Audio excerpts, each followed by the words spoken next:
வணக்கம் நண்பர்களே. குரல் ஹேமலதா ரமேஷ். இன்னைக்கு நாம் பார்க்க போகிற கதை என் தாரகையே பாகம் 2, ஆடியோ நாவல் குடும்ப கதை. மறுபடியும் அந்த புதக்குழியில் விழுக நான் தயாரா இல்லை. நல்ல மாட்டுக்கு ஒரு சூடு, அந்த சூடு எனக்கு கிடைச்சு பல வருஷம் ஆச்சு என்று சொல்லும் விஸ்வா. யார்கிட்ட பேசணும்னு பார்த்து பேசணும், இல்லைன்னா இப்படி தான் ஆகும். இப்படி பல பிரச்சனைகளை இன்னைக்கு எபிசோடில் பார்க்க போகிறோம். வாங்க கதைக்குள்ளே போகலாம். கீர்த்தி தன் கிளாஸ் ரூமுக்குள் சென்று பார்க்க அங்கு சத்யா வினோதினி இருவரையும் தவிர மற்ற அனைவரும் அமர்ந்திருந்தனர். கீர்த்தியை பார்த்ததும் அனைவரும் அவளுக்கு பிறந்தநாள் வாழ்த்துக்களை கூற கீர்த்தி அனைவருக்கும் புன்னகையால் பதில் சொல்லிவிட்டு தன் பெஞ்சில் அமர்ந்தாள். என்னாச்சு, இன்னைக்கு சத்யா வினோ 2 பேரையும் காணோம்? நம்மக்கிட்ட சொல்லாமல் லீவ் போட மாட்டாங்களே என்று நினைத்து கொண்டு முதலில் வினோதினிக்கு ஃபோன் செய்ய அவளின் ஃபோன் ரிங் ஆனதே தவிர அவளிடம் இருந்து எந்த பதிலும் இல்லை.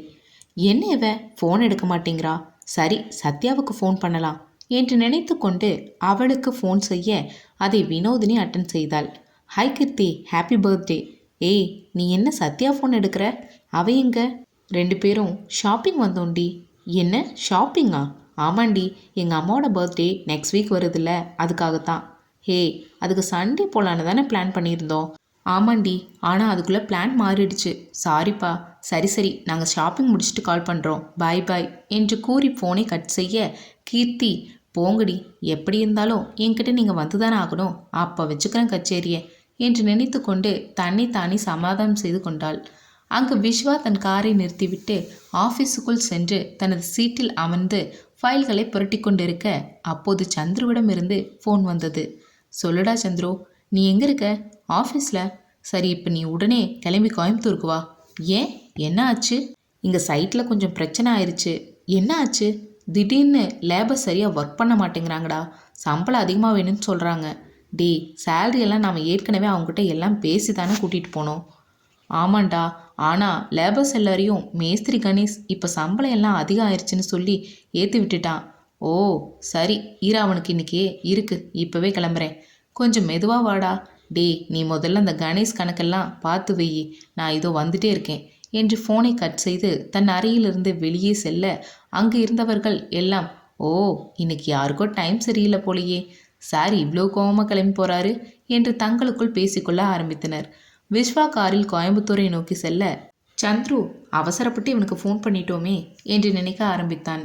அப்போது கணேஷ் அங்கிருந்த 300 ஒர்க்கர்ஸிடமும், நீங்கள் யாரும் கவலைப்படாதீங்க, உங்களுக்கு நியாயமாக கிடைக்க வேண்டிய சம்பளத்தை நான் தான் முதலாளிகிட்ட கேட்டிருக்கேன். அவர் வந்து உங்கள் சம்பளத்தை அதிகம் பண்ணி தரேன்னு சொல்கிற வரைக்கும் நீங்கள் இதே மாதிரி வேலை செய்யக்கூடாது, என்ன நான் சொல்கிறது என்று அங்கு இருந்த கூட்டத்தை பார்த்து கேட்க அனைவரும் கணேஷ் சொல்வதற்கு சம்மதித்தனர். இதையெல்லாம் ஒரு ஓரமாக நின்று பார்த்து கொண்டிருந்த சந்துரு, ஓ இவனுக்கு மட்டும்தான் வேலை போகுன்னு பார்த்தா இப்போ அத்தனை பேருக்கும் வேலை போயிடும் போலையே, இன்னைக்கு விஸ்வா வந்ததும் தெரியும் என்ன ஆக போகுதுன்னு என்று நினைத்து கொண்டு அங்கு தனக்கென ஒதுக்கப்பட்ட அறையில் அமர்ந்து IPL மேட்ச் பார்க்க ஆரம்பித்தான். மணி 3 நெருங்கியதும் விஸ்வாவிடமிருந்து ஃபோன் வர, ஆஹா வந்துட்டாண்டா சிங்கக்குட்டி, இனிதான் உங்கள் எல்லாத்துக்கும் இருக்கு ஆப்பு என்று தன் மனதில் நினைத்து கொண்டு ஃபோனை அட்டன் செய்து, டே எங்கே இருக்க என்றான். சைட்டுக்கு வந்துட்டேன், நீ அந்த கணேஷ் கணக்கு எடுத்துட்டு வெளியே வா என்று கூறி ஃபோனை கட் செய்ய அடுத்த நிமிடமே சந்துரு அவன் கேட்ட கணேசின் கணக்கை எடுத்து கொண்டு வந்து நின்றான். விஸ்வா அனைவருக்கும் நடுவில் கூலிங் கிளாஸை கழற்றி தன் கெத்து குறையாமல் நின்று கொண்டு, உங்களுக்கு இப்போ என்ன பிரச்சனை என்றான். அப்போது கணேஷ், எல்லாம் சம்பள பிரச்சனை தான் சார். ஏன், சம்பளம் கரெக்டாக வாரம் உங்கள் அக்கௌண்ட்டுக்கு வந்துட்டு தான் இருக்குது, ஆனால் அது எங்களுக்கு பத்தாது. ஓ அப்போ எவ்வளவு எதிர்பார்க்குறீங்க? இப்போ தர சம்பளத்தை விட 400 ரூபாய் அதிகமாக வேணும். வாட்? என்னங்க சார், நாங்கள் செய்கிற வேலைக்கு தானே சம்பளம் கேட்டோம். இப்போ 800 ரூபாய் தானே எல்லோரும் தந்துட்டுருக்காங்க. ஆனால் நான் உங்களோட மெடிக்கல் செலவு எல்லாத்தையும் கம்பெனிலேருந்து பார்த்துக்கிட்டு 900 ரூபாய் தந்துட்டுருக்கேன். அதுவே உங்களுக்கு பத்தலையா? ஆமாம் சார், எங்களுக்கு பத்தலை. உங்களுக்கு மட்டும் பத்தலையா இல்லை எல்லோருக்கும் பத்தலையா? சார் எல்லோர் சார்பாகவும் தான் இப்போ உங்ககிட்ட வந்து பேசுகிறேன் என்றான் கணேஷ்.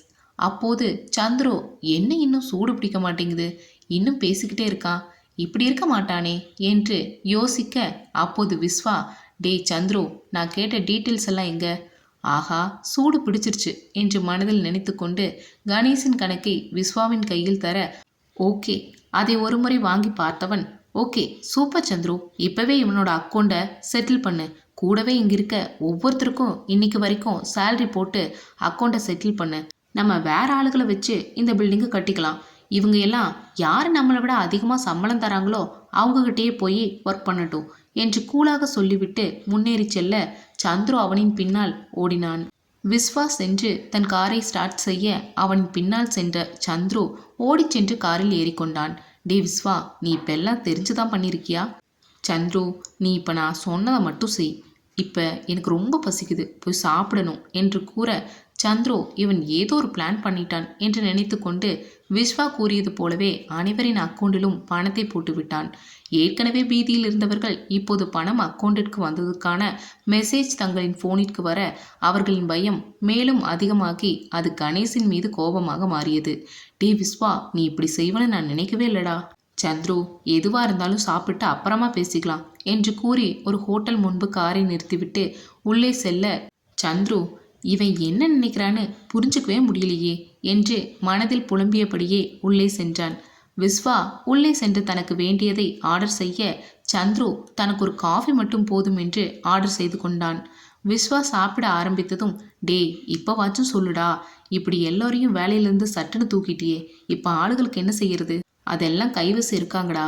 ஈரோடு பில்டிங்க்கு நம்ம வச்சிருக்க ஆளுகளை நாளைக்கு காலையில் 7 மணிக்கு இங்கே வந்து சேருவாங்க என்றான் சாப்பிட்டு கொண்டே. டேய், நான் நினச்சேன்டா நீ இந்த மாதிரி தான் ஏதாச்சும் பண்ணுவேன்னு. அப்போ நீ இந்த 300 பேரையும் உண்மையாக வேலையிலேருந்து தூக்கிட்டியா? ஆமாம். ஆனால் என்னடா இவங்களை கோயம்புத்தூர்லேருந்து தூக்கி ஈரோடு பில்டிங்க்கு மாற்றிருக்கேன். ஐயோ, எனக்கு ஒன்றுமே புரியல, சீக்கிரமாக சொல்லு. டே சந்துரு, இப்போ இவங்களை நாம் வேலையிலேருந்து எடுத்துட்டோன்னு நம்ம மேலே பயம் வரும். அந்த பயம் இவங்களை தூண்டி விட்டானே அந்த கணேஷ், அவன் மேலே கோபமாக மாறும். இந்நேரம் அவனை போட்டு துவைச்சி எடுத்திருப்பாங்க. அடப்பாவி, இதில் இவ்வளோ விஷயம் இருக்கா? ஆமாண்டா, அப்புறம் நாமளே நல்ல சம்பளம் தான் கொடுக்குறோம். அதுவே பத்தலன்னு சொல்லி ஒருத்தன் தூண்டி விட்டா இவங்களுக்கு எங்கே போச்சு அறிவு? இன்னைக்கு ஃபுல்லாக வேலை போயிடுச்சுன்னு சொல்லி கவலைப்படட்டும். நாளைக்கு அவங்கக்கிட்ட பேசிக்கலாம். அப்போ தான் அவங்க எவ்வளோ பெரிய தப்பு செஞ்சுருக்காங்கன்னு புரியும். டே விஸ்வா, எப்படிடா இப்படியெல்லாம் பிளான் பண்ணுற? மச்சி, இப்படியெல்லாம் யோசிக்கலன்னா எப்படிடா கன்ஸ்ட்ரக்ஷன் பில்டிங்கில் நம்ம டிஸ்ட்ரிக்ட்லேயே நம்பர் 1 பிஸ்னஸ் மேனாக இருக்க முடியும்? அதுவும் சரிதான் என்று கூறி காஃபியை குடித்து கொண்டிருக்க அப்போது அவர்களுக்கு அருகில் இருந்த டேபிளில், அம்மா நீங்கள் இங்கே உட்காருங்க, ஐயா அப்புறம் நீங்கள் இதோ இங்கே உட்காருங்க என்று இருவரையும் அங்கிருந்த சேரில் அமர வைத்துவிட்டு அவர்களுக்கு அருகில் அமர்ந்து கொண்டாள் கீர்த்தி.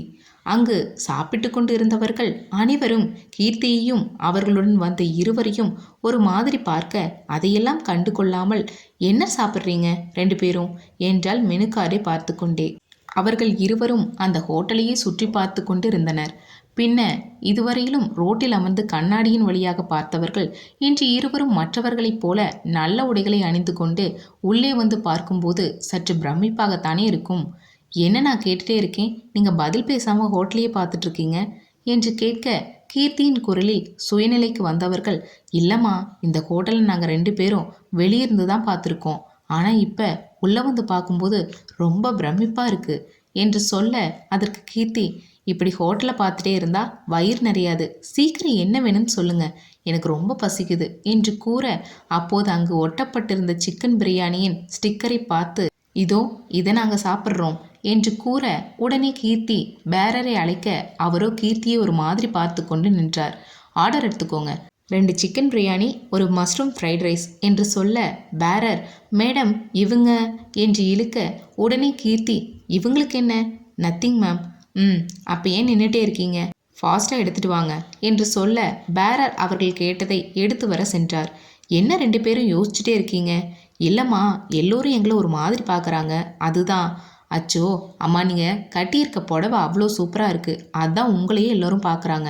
என்ன நான் சொல்கிறது சரிதானே? உங்கள் ஒய்ஃப் செல்வி எப்படி இருக்காங்க மிஸ்டர் கந்தசாமி என்று கேட்க இருவரும் ஒருவரையொருவர் பார்த்து சிரித்து கொண்டனர். பாரா, என்ன 2 பேருக்கும் வெக்கமா? நீங்கள் பொய் சொல்லாதீங்கம்மா என்றார் செல்வி. என்ன பொய் சொல்கிறேனா? அப்போ இருங்க. எக்ஸ்கியூஸ் மீ சார், இவங்க எப்படி இருக்காங்க, அழகாக இருக்காங்களா இல்லையா என்று அங்கு அமர்ந்து இருந்த விஸ்வாவை பார்த்து கேட்க அவன் முழிக்க ஆரம்பித்தான். ஹலோ சார், உங்ககிட்ட தான் கேட்குறேன், இவங்க எப்படி இருக்காங்கன்னு. நான் ஏதோ உங்ககிட்ட ப்ரப்போஸ் பண்ண மாதிரி இப்படி முழிக்கிறீங்க என்று கேட்க அப்போது சுயநிலைக்கு வந்தவனாக திக்கி திணறியபடி, சி லுக்ஸ் பியூட்டிஃபுல் என்றான். தேங்க்யூ ஃபார் யுவர் காம்ப்ளிமெண்ட் என்று கூறிவிட்டு செல்வியை பார்த்து, என்னம்மா இப்போ ஓகேவா? உங்களை இவர் ரொம்ப அழகா இருக்கீங்கன்னு சொல்றாங்க என்று கூற செல்வி சிரிக்க ஆரம்பித்தார். அப்போது கந்தசாமி கீர்த்தியிடம், ரொம்ப நன்றிம்மா, என்னோட சம்சாரம் இப்படி சந்தோஷமா சிரிச்சு ரொம்ப வருஷம் ஆயிடுச்சு. நாங்கள் 2 பேரும் எங்கள் மகனை நம்பி ஏமாந்து போயிட்டோமா. இப்போ நடுத்தருவில் பிச்சை எடுத்துட்டு இருக்கோம், ஆதரவு இல்லாமல். இங்கே பாருங்க, நம்ம எப்பவும் பழைய விஷயங்களை நினச்சி ஃபீல் பண்ணக்கூடாது, ஓகே? இவங்க இதே மாதிரி எப்பவும் சிரிச்சுக்கிட்டே தான் இருக்க போகிறாங்க என்று கீர்த்தி சொல்லி கொண்டிருக்க, அப்போது இவள் ஆர்டர் செய்த சாப்பாடு வந்தது. சரி, 2 பேரும் ஃபீல் பண்ணது போதும், சாப்பிட ஆரம்பிங்க என்று கூறி கீர்த்தி மஷ்ரூம் ஃப்ரைட் ரைஸை சாப்பிட, இருவரும் சிக்கன் பிரியாணியை பார்த்து, இப்படி நல்ல சாப்பாடு சாப்பிட்டு ரொம்ப நாள் ஆச்சுமா என்று கூறிக்கொண்டே சாப்பிட ஆரம்பித்தனர்.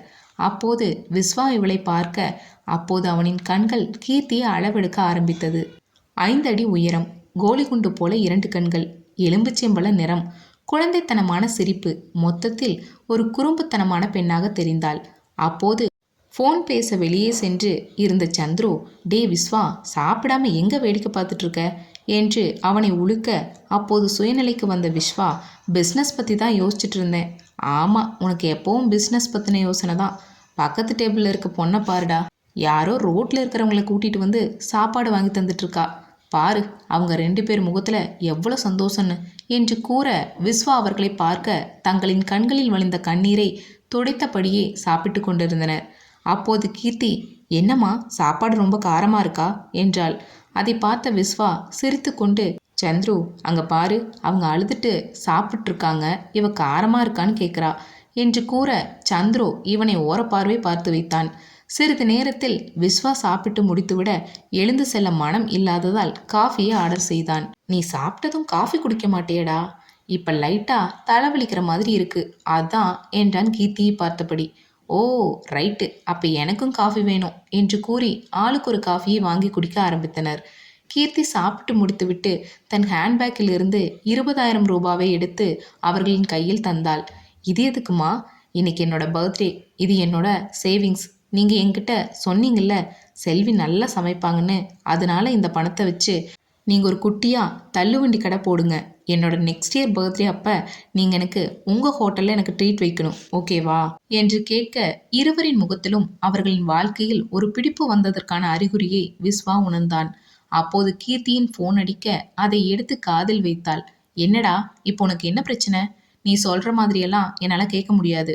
நீ ஒரு குட்டி கிஃப்ட் கூட தரல. நான் உங்ககிட்ட இன்னைக்கு நைட் 8 மணி வரைக்கும் பேச மாட்டேன், பாய் என்று கூறி ஃபோனை கட் செய்ய, செல்வியும் கந்தசாமியும் அவளின் முகத்தை பார்த்து, அது சும்மா குட்டி சண்டை, அவ்வளவுதான், இது தினமும் நடக்கும், உங்களுக்கு வேற ஏதாச்சும் வேணுமா என்று கேட்க, இருவரும் இல்லைம்மா, எங்களுக்கு இதுவே போதும், வயிறும் மனசும் நிறைஞ்சிருச்சு என்று கூறி அவளின் தலையில் கை வைத்து, உன்னோட மனசு போலேயே உனக்கு வாழ்க்கை அமையும் என்று கூற, அதற்கு கீர்த்தி தேங்க்யூ என்று கூறி இருவரையும் வெளியே அழைத்து செல்ல, விஸ்வா அவள் வெளியே சென்று மறையும் வரை பார்த்து கொண்டே இருந்தான்.